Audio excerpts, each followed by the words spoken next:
Vidéo sur les RPE, les ressentis post-effort. Du coup, ils sont notés de 5, 6 jusqu'à 10. On va prendre les 5, 6. Donc, c'est en général quand on vous demande de faire des top 7 ou de faire des séries avec un certain RPE, donc un certain ressenti pendant l'effort.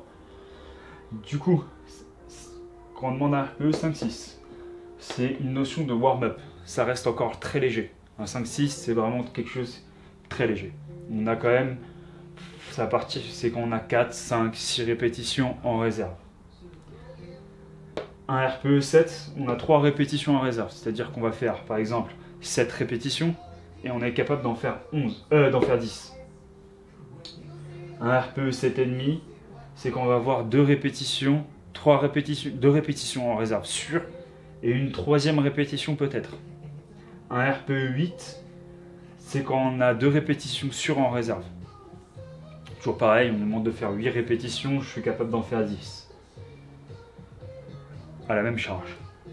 Un RPE 8,5, on a une répétition sûre, voire 2 répétitions en réserve. Un RPE 9, c'est quand on est proche du 1RM, mais qu'on a toujours une répétition en réserve. Et je dirais même qu'on est proche d'un RM technique, donc un RM propre. On va pas casser notre technique.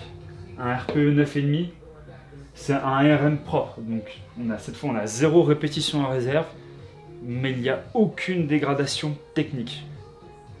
C'est normalement là où devraient se situer tous nos 1RM. Et enfin, un RPE 10, ça va être un 1RM avec une dégradation technique, donc toujours 0 répétition en réserve. Donc par exemple, si on prend l'exemple du squat, c'est le moment où on va avoir un petit peu les genoux qui rentrent, ou les fesses qui vont se relever un tout petit peu plus vite que le dos, et encore, tout ça c'est ce qui ne devrait pas arriver, mais bon. Donc là c'est un RPE 10.